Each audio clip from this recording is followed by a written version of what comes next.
Please can you remind me if you'll be so kind, staring out into space, asking God to hear my case, trying to think of all things past.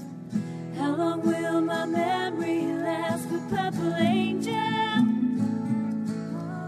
purple angel, purple angel, you're next to me. Well, hi, everyone, and welcome to Alzheimer Speaks Radio. I'm Lori LeBay, the host and founder of Alzheimer Speaks. For those of you that are new, I'm just going to tell you a little bit about us because we're always getting new listeners around the world. Bottom line, Alzheimer Speaks is an advocacy-based company providing multiple platforms to shift our dementia care from crisis to comfort worldwide. We believe that the only way we're going to be able to really battle this disease is to share knowledge and have everyday conversations about life with dementia. And that's what we want to do. We want to hear from everyone, those living with dementia, family members, business professionals, advocates, researchers, movie directors. We've had kids on here that are doing movements for it. Everyone's voice is important because when you share your passion and your experience, it helps the next guy. And it empowers you, too, to realize how much you've learned on this journey and how much you truly have to share.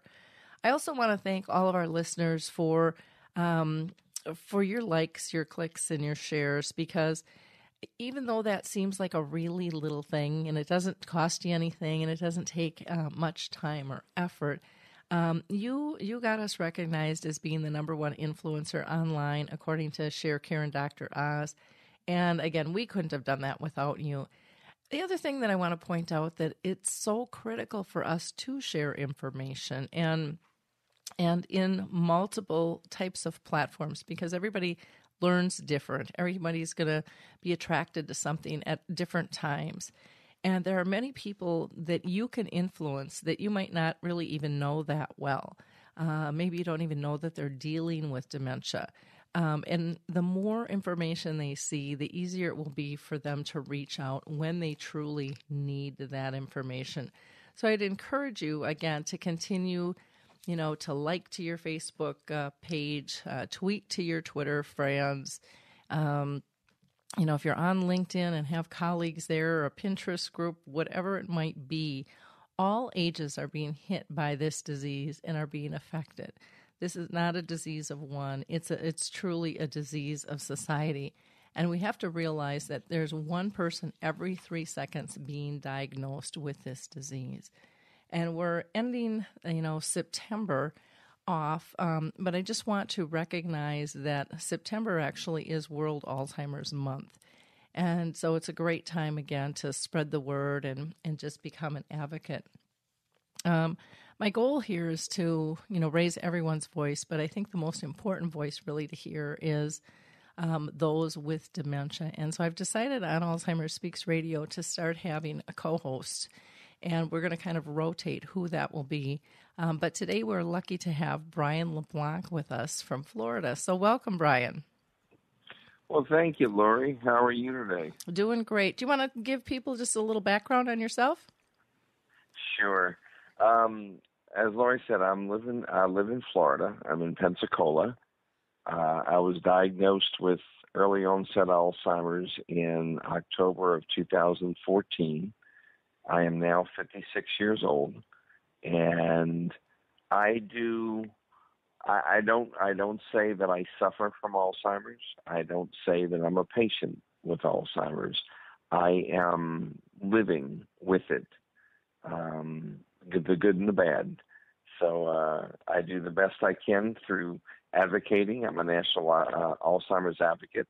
I'm lucky enough to travel throughout the country as well as locally and share awareness and knowledge of everything and all things Alzheimer's and dementia-related illnesses. Wonderful. Thank you, Brian. Now, today our guest is a daughter.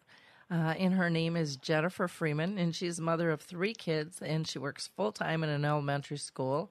but she's also an Alzheimer's advocate. You see, her father lived with dementia for 5 years, and she says he will always be her hero.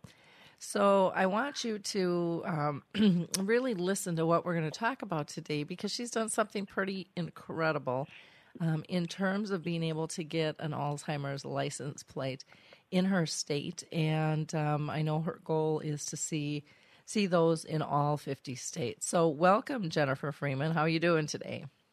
I'm good. It's a pleasure to talk to everybody and hopefully bring more awareness to this horrible disease. Well, great. Why don't we start out with you telling our audience a little bit about your journey in terms of how and why you got involved in dementia? My dad was a head high school football coach here in the state of Kansas for 35 years. He beat prostate cancer. He had quadruple heart bypass. And at the age of about 79, he was diagnosed with Alzheimer's. At the time, we owned a bank, and we've had it for a long time, and it was signs of him forgetting people's names, customers' deposits, account numbers, that we kind of realized something was going on. My brother and I took him to the doctor, and they diagnosed him with Alzheimer's. He was home with my mom for about a year until she could no longer take care of him, and we admitted him to an Alzheimer's unit nursing home, which is about 15 miles away from where we live. And he was doing really well for a while. He then fell and broke his hip and was wheelchair bound until the day he died. But watching him go from a man who loved life, loved wildlife, was the greatest grandfather, father, husband, friend, loved watching his grandkids grow up, being a coach. He had 5 players go play in the NFL, to not knowing who you were, his name, what day it was, what year it was, who the president was heartbreaking. So we would go visit him 3 or 4 times a week in the nursing home, and I've taken pictures. And back in November of 2015, he got really, really sick, and we called hospice in, and they told us it was going to be about 3 weeks, and he died December 18th of last year. And I miss him every day.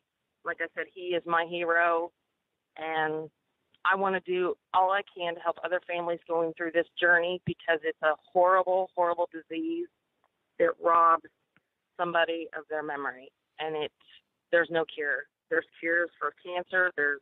You got heart problems. There's heart bypass, but there's no cure for this. Very true. Very true. How did you personally react? And I don't know if you have siblings or not. I have an older brother, and when I found out, when the doctor came in the room and said, your dad has got Alzheimer's, I was in a state of shock and denial, because my dad was a tough man who didn't let a lot of things defeat him. I mean, he was one of the winningest high school football coaches in the state of Kansas. Mm-hmm. And you go from a man who is strong and tough and intimidating and beat prostate cancer and had quadruple heart bypass, to being told your dad's losing his memory and he's probably going to lose his life to this disease. Just took the breath out of me. I mean, I just did not know how to react. I've never experienced this. And so I reached out to friends, to family, to social media, trying to find a cure, find medicine, something to help understand what was going on and what we needed to do as a family to help him with this disease. Mm-hmm. So Jennifer, you also have children. How did they react to their grandfather having dementia? My children were very shocked, heartbroken, but knew they needed to step to the plate and spend as much time with him as they could, because we didn't know how long it was going to be. The doctor couldn't tell us, it's going to be 3 months, it's going to be 3 years, it's going to be 10 years. Mm-hmm. So they would, on their own, from time to time, go visit him in the nursing home, or I would take them and we would take pictures. I've got a really sweet picture of Caitlin and my dad holding hands, and that's all it is those two holding hands. You don't see any faces. You just see two hands. Mm-hmm. Oh, neat. Now, were they initially, well, maybe I should ask this first. How old were your children when your dad got diagnosed? Caitlin was 12, Bryson was 14, and Tyler was 16. Okay. Yeah, because that could be any age can be tough. You know, as adults, we don't like dealing with this stuff and seeing changes. But right. with kids, it can be really hard because they don't have support groups and stuff established, and peer pressure can be pretty heavy with them. And but yet it's so important for them to have outlets to be able to talk, sometimes not just to mom and dad, but to other people. And I think that's a place in society where we're lacking a bit too. Right. I mean, my kids were used to my dad coming out and seeing them every day, or calling them on the phone, to attending school events, football games, track meets, basketball games. And then now you go from dad being there to dad not being there at all. Mm-hmm. Yeah, that's a tough thing. My daughter, she's only known her grandma with dementia. So all of her life, that was just the grandma she knew. Right. And so she didn't know any different. And they were just so close when my mom died, a couple of years ago and things. Now, Brian, you have had dementia in your family. How have the children in your family reacted to it on the various levels? Well, the first person that I can remember was my grandfather. His mother was the one that started, that we know of, started the Alzheimer's. So I'm fourth generation. And I saw my grandfather go through the same thing that your children had watched their grandfather go through, going from someone that was always on the go, caring for my grandmother, who was a paraplegic, and all of a sudden go to someone that couldn't remember our name, and just was just it was hard to see him go through that. Mm-hmm. So we just kind of accepted it, and then I saw my mother go through it. Which was extremely tough, because this is the woman that raised you. This is the woman that cared for you, and now we were all caring for her, and now me, and my family is they're incredible. My wife takes great care of me. The kids take great care of me. They laugh with me. They give me a hard time when I forget things, but it's all done. It's all done with love, and they let me do the things that I want to do. But then they're always there to help me with the things that I need help for. But I work really, really hard to keep my independence, because of the fact that it helps me. It helps me on a daily basis to do things on my own. But I know now what my limitations are, mm-hmm. and that's when I ask for assistance. But they're absolutely wonderful, and I'm sure that your dad, I'm sure that he appreciated what you did and what your children around him did for him. I think he did. I mean, he was a man that his way of expressing his affection towards you or telling you he loved you was to be tough on you. It wasn't, mm-hmm. I wasn't raised in an affectionate family, and I think that's where I'm different now with my kids. I'm very affectionate. But deep down, I knew he was very proud of me. I knew he was very proud of my kids. I mean, those are the only 3 grandkids he had. And, he wanted the best for them. He wanted the best life for them, and he was a great mentor to them. Wonderful. You know, he's going to miss out on the marriages and the grand, you know, be great grandkids for him, and the graduation. We've got my daughter's a senior this year, and it just kills me to know he's going to miss. I mean, she's got a volleyball game tonight. He's missing it, the basketball season, the graduation, but he's there in spirit. Yep. And that's what counts. That's a Yes, good way it to look is. at it. Now, how did your dad take the diagnosis? I don't know if he honestly understood it, and I really think he was in denial. You know, when you're told something's wrong with you, you don't want to believe it, for one. And you know, I offered to quit my job several times to stay home so I could go in and go help take care of them, and they just absolutely, no, you need to work, you need to live your life, you need to take care of your kids. Don't worry about us. Like, you can't help it. You've gone from being the child being raised by them to now you're the kind of the parent helping raise the child in a way. Mm-hmm. How old was he when he got his diagnosis? 79. Okay. And he was 84 when he died.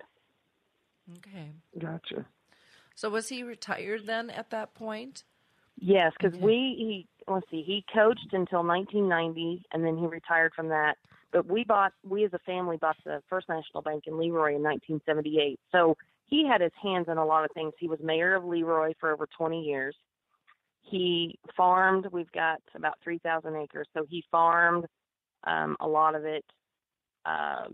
He coached and football and track and was the PE teacher at Lawrence High, and he ran the bank. So he had his hands in a lot of things. I guess so. And we sold the bank in 2010. That's when he kind of realized, you know, I need to do something. And it was tough. It was very, very tough because he wasn't a quitter. He was never a quitter, never saying, I'm defeated, I'm done. And I think he just thought, I'm going to live the rest of my life the best I can, you know, with the help I can get. Mm-hmm. And so I'm trying to be not only his advocate, his voice, honor his memory, because he means the world to me. I mean, I cry. I still, you know, I'm dreading December 18th because that's the year of when he passed away. And I missed being with him, dying by about 5 minutes. And I think about it every day. Mm-hmm. You know, how did I miss it? But I still think the big man had, you know, didn't want me there, didn't want me to, you know, be there. Well, and you know, when you talk to hospice, they will tell you some people will die as soon as somebody walks out the room because it's just too hard for them to leave. Their connection is so strong, and they know they can't, you know, neither of you can do it together. And, right. You know, and because the bond is so strong. So I think if you put it in that preface, I think so many times I hear people beating themselves up of, I should have done something different. I should have been there. And, you know, I think it was, you know, their gift to you. It was the only way they saw. Well, 2 days before he died, we as a family, there was a bunch of us in the room, and we went to see him. And we were in there about 4 hours with him, and that's the only day from the time he came back from a bigger hospital back to the nursing home on hospice that he was awake. He was awake the entire time we were in there. He was facing us. He was not tracking any of us, but he was awake. And I, in all honesty, think that was his way of saying, it's okay. It's going to be okay. Mm-hmm. I'm okay. It's okay to let me go. Wonderful. And that does really ease a family's process. Right. I mean, it's never easy, and it doesn't, you know, it eases over time, but it takes a long time. Right. Long time with that when you're that close. What was your primary role with your dad? Did you, like, as a family, did you schedule visits at certain times or have certain roles, or did you just kind of continue to be the daughter versus a care partner? I was the daughter. If I wanted to go see him in the nursing home, I went. I didn't schedule a time. I would show up any time of the day. It did not matter. Mm-hmm. And they were great. The nursing home was amazing. The staff was amazing. I mean, If we wanted to see him, we could see him. If we wanted to take him out, we could take him out. He was fortunate enough where the nursing home's located. He did get to witness my son. I don't think he really knew what was going on, but my middle son, Bryson, was running at a track meet across the street at the high school where my dad attended high school, and he ran the 800 meters, and Dad was in the wheelchair on the track watching, and Bryson broke the high school record with Dad in there watching. Oh, cool. Oh, wow. And so Bryson said, I'm dedicating this race to my papa. And Papa, I'm going to go break the record. And I mean, he beat it, and he qualified for state, and it was amazing. Wow. Absolutely amazing. Wow. Now, You just talked about when the last time excuse me, everyone was around your father, and yes, he was facing you and so forth. I've talked to a lot of people that were with their parents in their last day, their last hour. Even my mother, before she passed, it may not seem like they are aware, but there are different things that they do that maybe he was just giving you a sign that said, I understand. I know you're here. Thank you for being here. And maybe that brought him some peace. Maybe that brought him closure. My mother was the same way in that they lived in Louisiana and I'm in Florida. But when she was in her last hours, I spoke to her on the phone, on speakerphone, and she had basically been lifeless for the past couple of days. But when I spoke to her and I sang to her, her eyes were moving underneath her eyelids. And my sister said she had not done that in days. And so it happened. And then a couple of hours later, she was gone. She passed. So, speaking to the number of people that I've spoken to about that, I really do believe that he may have been, giving you that indication that that he was going to be leaving, and he wanted to have one last moment. So Jennifer, you decided really to take an active role after your dad passed away, in terms of raising awareness for dementia and to also honor his legacy. Can you tell people what mode you went down, what path, and what motivated you to do so? What I did, it just kind of came out of the blue. I contacted my local state representative here in Kansas and asked her if she would consider writing an Alzheimer's license plate bill, because I know states have license plates you can have personalized. They have cancer, they have firefighters, etc. And she didn't even hesitate. She said yes. She said, but to get the ball rolling, you really need to push social media to bring attention to this. I said, okay, no problem. So I pushed on Facebook. I called former players, coaches, friends. I said, send me as many emails, messages, texts you can get for support for this. And I'm telling you, I heard from people I didn't even know who they were. I'm like, you got to be kidding me. And this thing just took a life of its own. And the next thing I know, she called me and she said, can you come speak in front of the Senate Transportation Committee? I'm like, you're kidding. She's like, no. I'm like, okay. So I went and was a nervous wreck and spoke and cried. And Life Care Center has a magazine that comes out called, I can't remember what it's called, Leadership or something. And they had actually picked Dad the year before to be one of their 8 residents from across the United States in the magazine. And they came and wrote a 4-page article on him.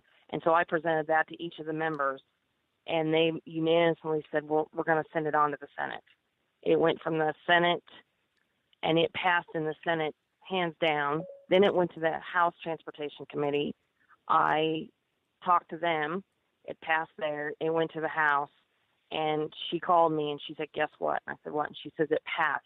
Nobody said no. And I was just hysterically bawling. I couldn't believe it.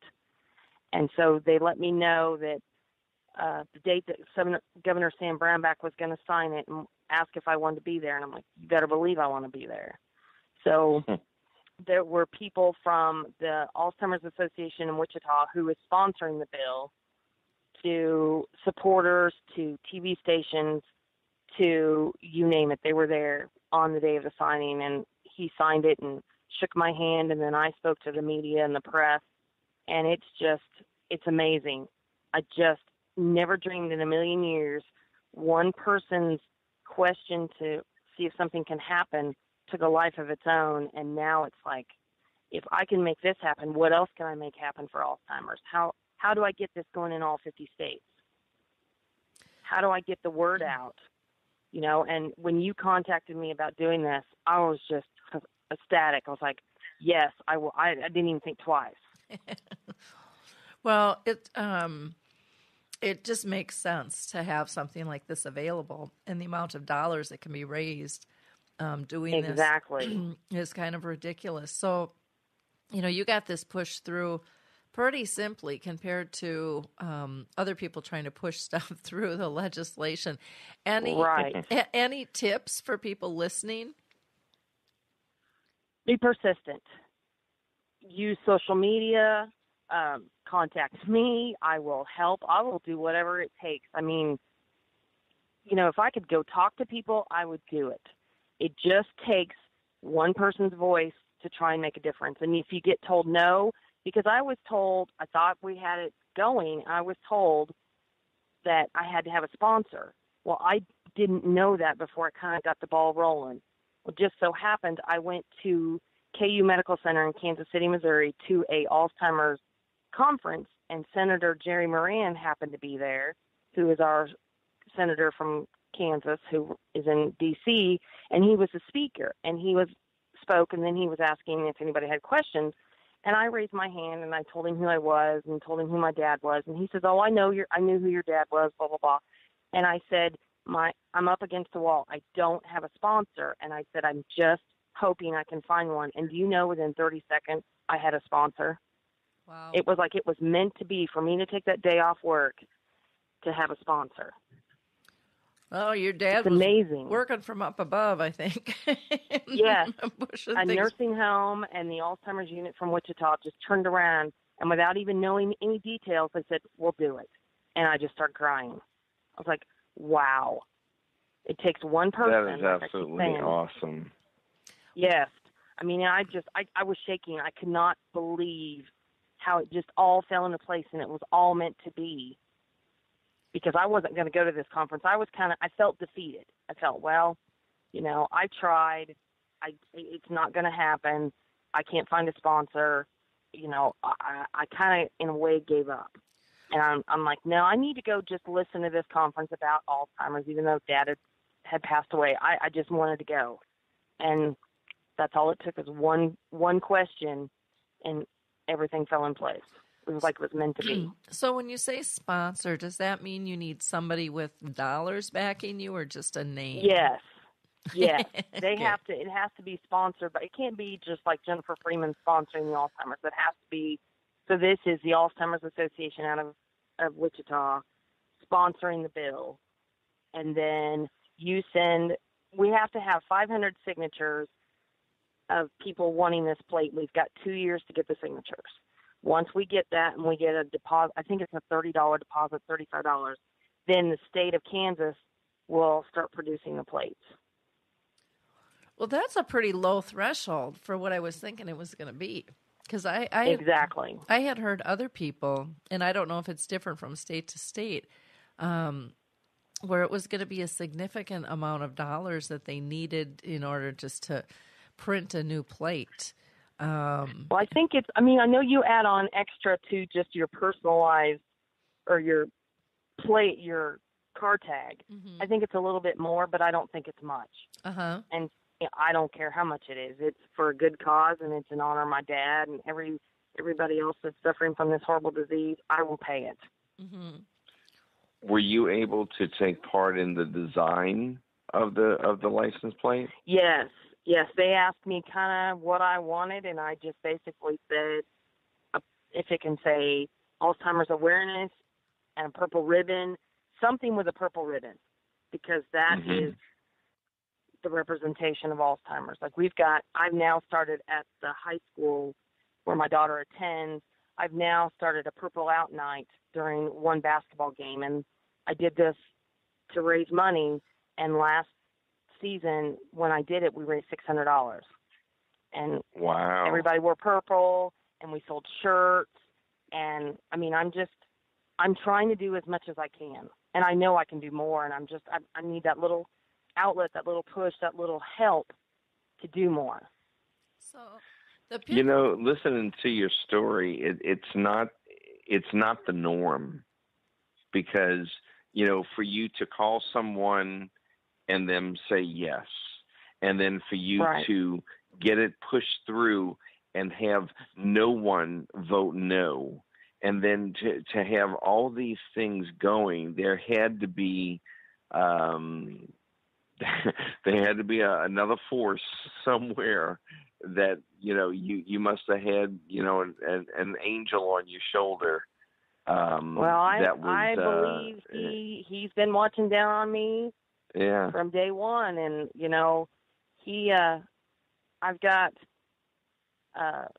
they've got a shed across the street from their house, a machine shed across the street from their house, and he one day called me over there and he says, "Hey, come look at this." And I go, "What?" He had taken a can of spray paint and painted my name on the inside of the wall.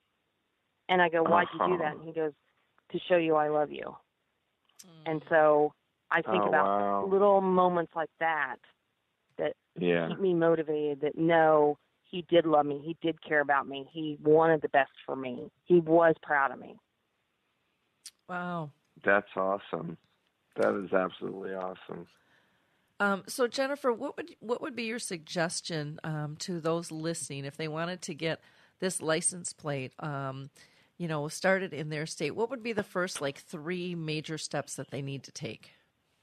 3 major steps would be contact your local state representative, contact your House of Representatives, go to your driver's license bureau office and ask how you can get it started, even if it can be even started, what the steps would take. Contact me. I'll try and help. I'll try and help any way I can, because I had to do a lot of asking to even figure out how to get this thing started, and be persistent. If you're really motivated, be persistent, and don't give up if somebody tells you no, or I don't know, or they don't act like they want to help you. Somebody out there will want to help. Yep. Especially if they're going through this Alzheimer's journey. I kind of believe that somebody saying no to you, you would probably come back with something like, "Well, that's not acceptable." I don't take no very well. I don't, and I am very persistent. It does drive a lot of people crazy, but I am persistent. And if I get a no from somebody, I'm going to somebody else until I can either give me a reason why you're telling me no and what I can do different.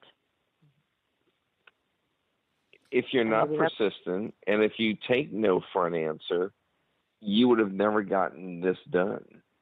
Exactly. Exactly. And that's if you truly believe and you truly have the passion for it, which you did, and you showed that,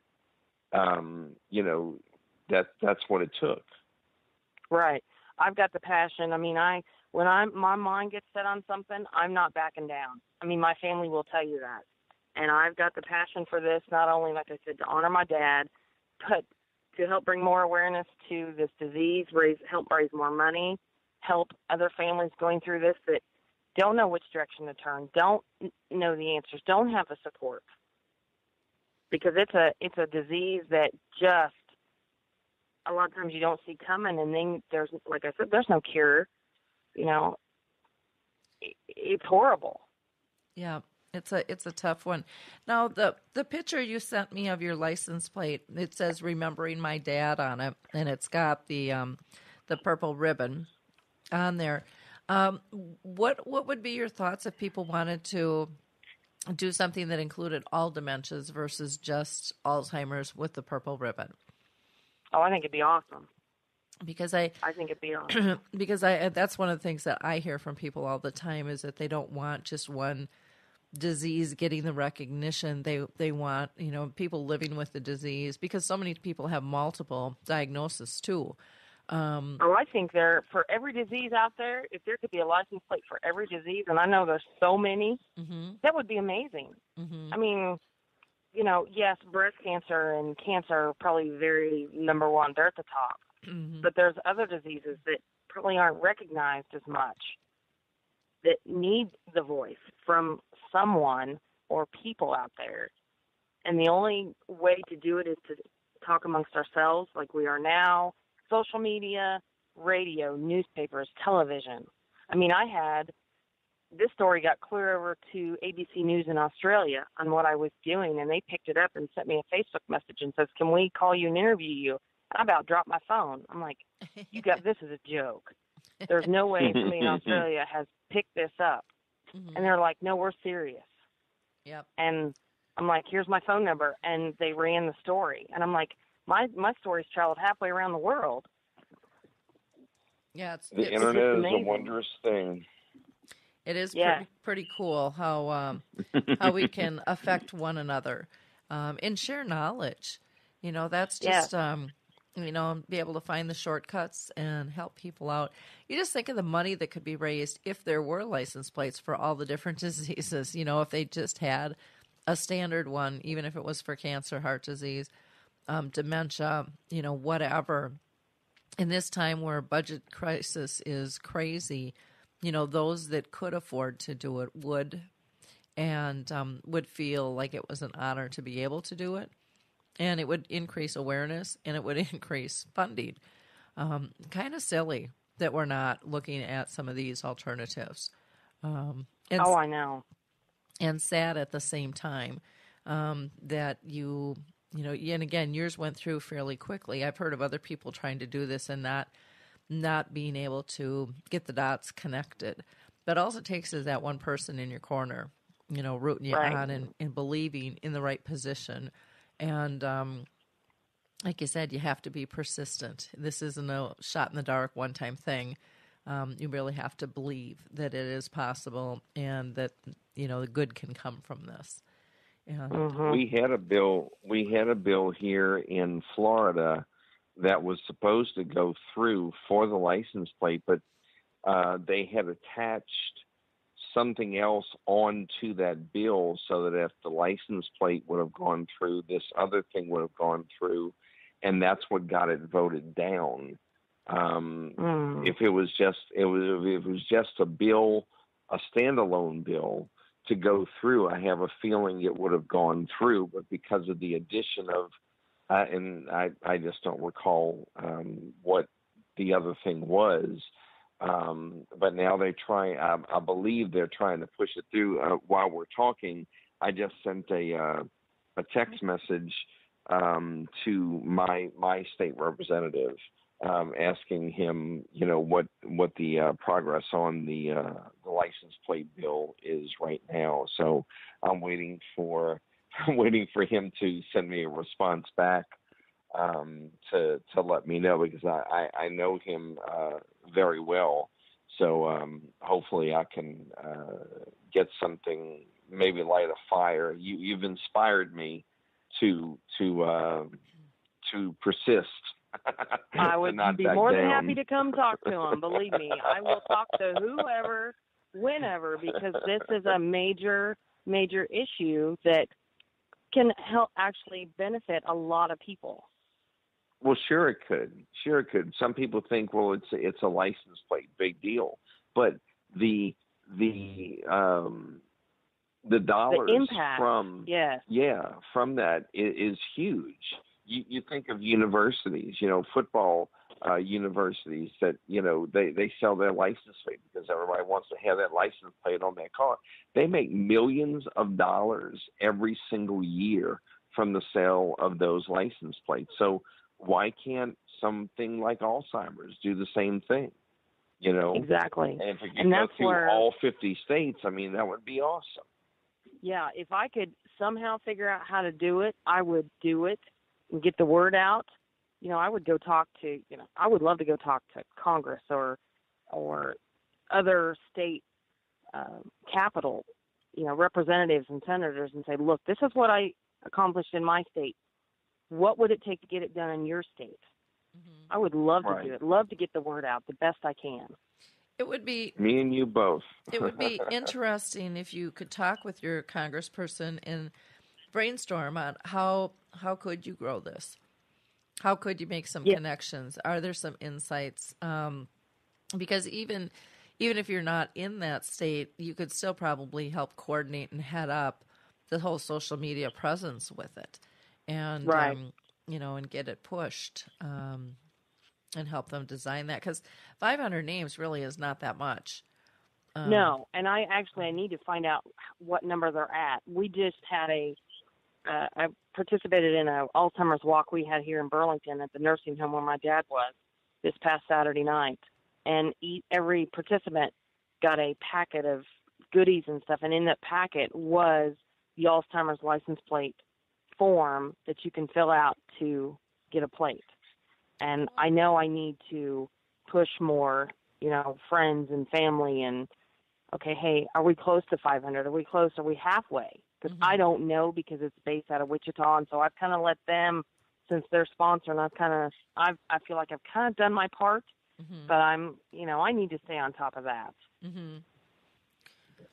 Well, I just liked you on Facebook, so I'm going to start following you. And you can follow me. Yep. All you have to do is, say, okay, you can be my friend. There you go. There you go. So, hey, you got to start somewhere. So at this point, just so I'm clear with this process, you've gotten approval to push it forward, but the plates really aren't available yet. Not until they receive 500 signatures. Okay. Once they receive those, then the state of Kansas will start producing the plates. But the state has to have 500 signatures and X amount of money from the plates. So that's where we're pushing now. And we've got a 2-year time frame. So, we're not at a year yet. But we need to push. I've got 4 vehicles, and all 4 vehicles are already, the application, I said I want to be the first person to get a plate. I was the first person to turn in my 4 applications. So with this, you don't need a design at this point? Well, the Alzheimer's Association worked with the state of Kansas, and they've come up with a design, and it's on the flyer. I can't, and I don't have a flyer on me, so I can't tell you exactly what it looks like. It's at home.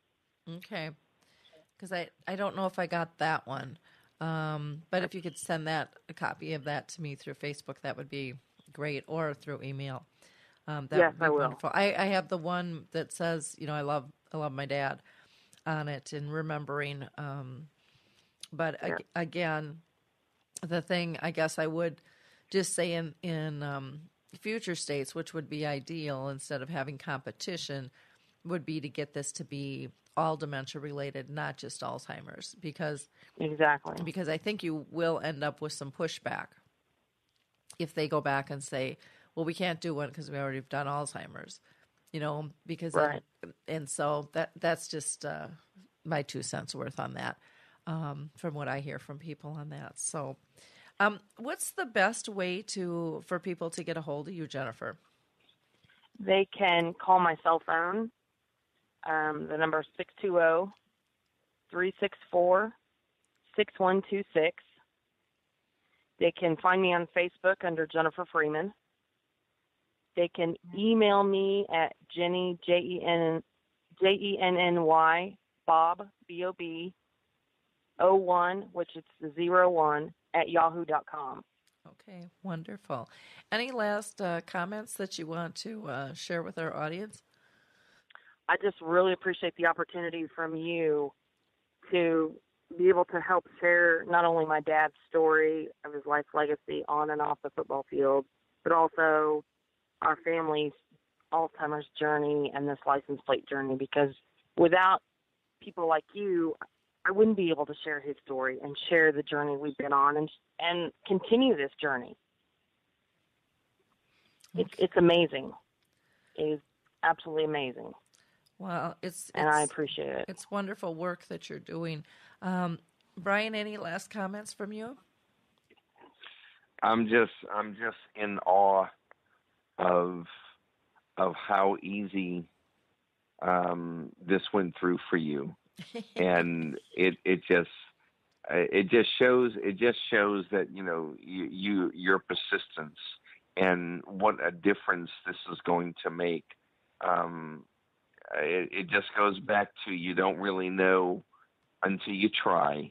But right. on behalf of people like me that have Alzheimer's, and especially for those who can't express themselves any longer, I just want to thank you for doing what you do. You're very, very welcome. You cared for your dad while he was here, and some people would just kind of end it there. But I have met some of the most wonderful people that have gone on for years and years to remember the memory. I'm doing that for my family, whom I have lost, and keep on going for them. And I'm hoping that tradition is going to carry on with my family, that they will continue down the road. And but you're amazing, and I just want to say thank you so much for what you do. You're very, very welcome.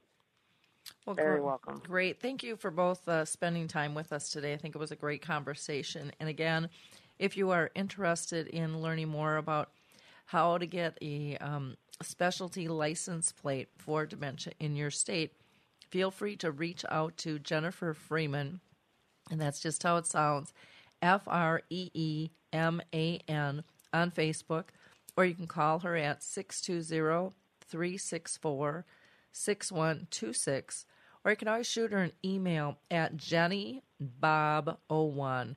That's Jenny, Jenny, Bob, BOB01 at yahoo.com. Before we close, I just want to remind those of you who are in Minnesota to take advantage of the Good Samaritan life coaching for caregivers. And I wanted to shout out to people in Indiana.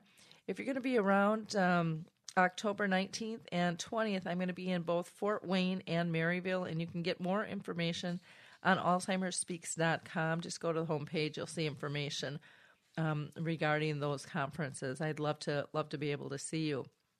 Our last show we just did, we had Ann Campernella on, and she talked about her new book, Motherhood Lost and Found, which is a great conversation. We also had our co-host, Brian LeBlanc, with us.